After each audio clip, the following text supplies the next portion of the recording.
Hello दोस्तों, आप सभी का हमारे चैनल स्टडी रूप एजुकेशन में स्वागत है। आज के इस वीडियो में हम भारत का समुद्री सीमा नियम देखेंगे।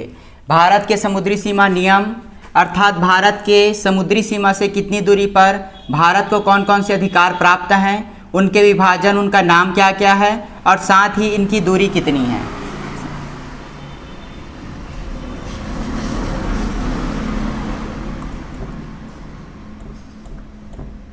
समुद्री सीमा नियम के अंतर्गत आपके 4 क्षेत्र आते हैं।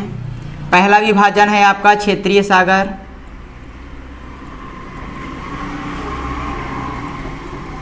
दूसरा है आपका अविच्छिन्न मंडल,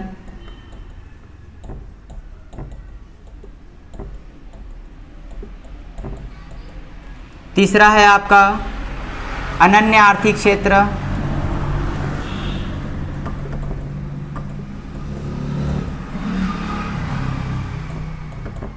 और चौथा होता है आपका बाह्य सागर।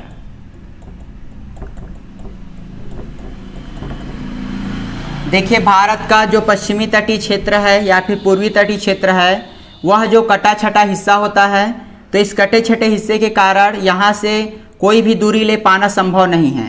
तो इसके लिए सबसे पहले हम आधार रेखा खींचते हैं। आधार रेखा एक सीधी रेखा होती है। इस रेखा को कहा जाता है आपका आधार रेखा। आधार रेखा से ही दूरी मापी जाती है। सबसे पहला हम पढ़ते हैं क्षेत्रीय सागर। क्षेत्रीय सागर की अगर दूरी की बात करें तो क्षेत्रीय सागर जो है वो आधार रेखा से 12 नॉटिकल मील तक इसकी दूरी होती है। 12 नॉटिकल मील मतलब जो समुद्री सीमा है, 1 नॉटिकल मील में आपका 1.8 किलोमीटर होता है। तो 12 नॉटिकल मील तक इसका जो क्षेत्र होता है वहाँ पर उसे क्षेत्रीय सागर कहा जाता है। यहाँ से लेकर 12 नॉटिकल मील तक यहाँ पर आपका बनेगा क्षेत्रीय सागर। क्षेत्रीय सागर जो होता है वहाँ पर भारत को सभी प्रकार के अधिकार प्राप्त हैं। उसके बाद अगला आता है आपका अविच्छिन्न मंडल। अविच्छिन्न मंडल आधार रेखा से आपका 24 नॉटिकल मील तक फैला हुआ है, जहाँ पर भारत को अन्य अधिकार प्राप्त हैं। 24 नॉटिकल मील तक भारत को जैसे खनिज पर आधारित जो भी अधिकार हैं वे प्राप्त हैं। इसके बाद अगला है आपका अनन्य आर्थिक क्षेत्र, जहाँ पर आधार रेखा से 200 नॉटिकल मील की दूरी तक है। यहाँ पर भारत को या फिर किसी भी देश को विभिन्न अधिकार जैसे चुंगी कर लगाने का अधिकार, समुद्री सीमा कर, कोई भी अनुसंधान करने का कार्य, ये सभी इस क्षेत्र में किया जा सकता है। और इसके बाद का जो क्षेत्र होता है वह बाह्य सागर होता है। बाह्य सागर के अंतर्गत सभी देशों को समान अधिकार होता है। तो ये थे समुद्री सीमा नियम।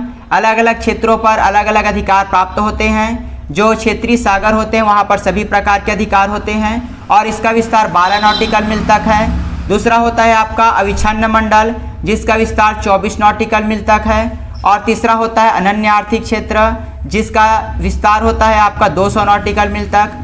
यहाँ पर अविच्छिन्न मंडल में आपका खनिज पर आधारित जो भी अधिकार है वो प्राप्त होते हैं। और अनन्य आर्थिक क्षेत्र में अन्य कर जैसे किसी प्रकार के कर लगाने, समुद्री सीमा कर, चुंगी कर, किसी प्रकार के अनुसंधान करने का कार्य इस क्षेत्र में किया जा सकता है। और अगला होता है आपका बाह्य सागर, जहाँ पर सभी देशों को समान अधिकार प्राप्त होता है।